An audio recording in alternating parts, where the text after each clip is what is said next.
দেখুন, ভারতে যে শিবলিঙ্গের যে পূজা করা হয়, এই শিবলিঙ্গের পূজা করতে গিয়ে কিন্তু এখন ইদানিং তাদের জন্য মন্দির আলাদাভাবে তৈরি হচ্ছে, এবং এই মন্দিরগুলো আবার অনেক সময় দেখুন কি, তারা যে ভারতে যে অনেক পুরনো মসজিদ আছে, এই মসজিদগুলোকে তারা টার্গেট করছে যে এই মসজিদের নিচেই এই শিবের লিঙ্গ আছে, সেটা তুলতে হবে।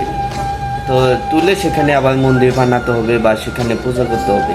এখন আমার কথা হলো, শিবের লিঙ্গ যদি ওই মসজিদের নিচে থেকে থাকে, তাহলে একজন ভগবানের লিঙ্গ কেন সে উপরে উঠে আসছে না?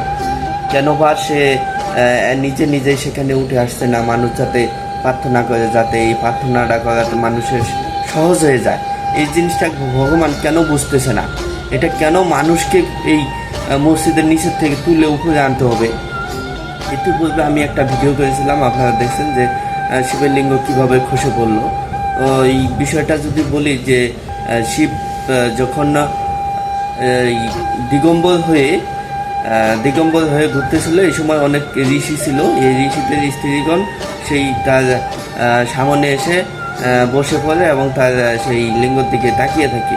এই সময় ঋষিদের যখন ধ্যান শেষ হয়ে যায়, তারা ধ্যান শেষ হওয়ার পর তখন আশেপাশে দেখে তাদের স্ত্রী নেই। খুঁজতে খুঁজতে এক সময় গিয়ে দেখে যে এই যে শিবের দিগম্বর হয়ে বসে আছে এবং তার আশেপাশে তাদের স্ত্রীগণও বসে আছে।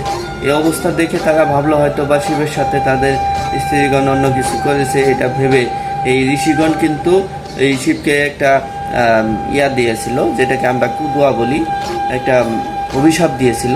এই অভিশাপে কি অভিশাপ দিয়েছিল? যে তার লিঙ্গ যেন খসে পড়ে। তো এই অভিশাপে, ঋষিদের অভিশাপে কিন্তু তার লিঙ্গটা খসে পৃথিবীতে পড়ে গেল। এখন দেখুন, এই শিব হলো একজন ভগবান এবং ঋষিগণ হলো একজন মানুষ। মানুষের দোয়ায় যদি একজন ভগবানের এই লিঙ্গ খসে পড়ে, এটা তাহলে এইটা কেমন ভগবান, এটা আসলে আমি জানি না বা বুঝি না, আমার বুঝে আসে না। আপনারা একটু ভালো বুঝেন, আপনারা জানবেন। তো যাই হোক, সেটা খসে পড়ার পর কিন্তু তারপর সেই শিবকে পূজা করা হয় না, কিন্তু শিবের লিঙ্গকে দেখুন এই পৃথিবীতে পূজা করা হয়। আরেকটা বিষয়, এই লিঙ্গ কিন্তু, শিবের লিঙ্গ কিন্তু খুঁজেছিল ব্রহ্মা আর বিষ্ণু, তারা কিন্তু পায় নাই। তারা জ্যোতিরূপে একটা আবিষ্কার করছে সারা পৃথিবীতে, কিন্তু মানুষ কিন্তু সেটা খুঁজে পেয়েছে। দেখুন, এই একটা বিষয়। এই বিষয়টা ইন্ডিয়াতে কেমন, তারা এই মসজিদগুলোর নিচে দাবি করে যে এটা এক সময় শিবের মন্দির ছিল বা এখানে শিবের লিঙ্গ আছে, এইভাবে মসজিদগুলো দখল করতেছে। দখল করে তারা কি শিবের মন্দির বানাচ্ছে।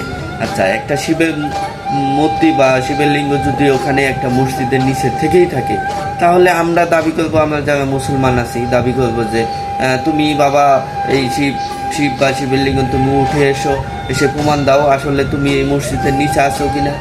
এটা যদি থেকেই থাকে তাহলে তুমি আপনি উঠে আসো। এটা মানুষকে কেন টেনে মাটি খুঁড়ে বা মসজিদ ভেঙে সেটা তুলে এনে প্রমাণ করতে হবে, বা তুলে না এনেও এখানে এমনি প্রমাণ করতে হবে যে এখানে আসিল? তো তুমি উঠে আসলেই তো হয়। তুমি যেহেতু একজন ভগবান, একটা প্রমাণ, তুমি নিজে না আসলে একটা প্রমাণ দাও যে আমার এখানে লিঙ্গ আছে, তোমরা এটা মসজিদে নামাজ না করে এটা প্রণাম তোমরা পূজা করো, তাই তো হয়। তো এই হলো বিষয়। আপনাদের যেটা ভালো মনে হয় অবশ্যই সুচিন্তিত মতামত এখানে কমেন্ট করবেন। ধন্যবাদ সবাই, ভালো থাকবেন।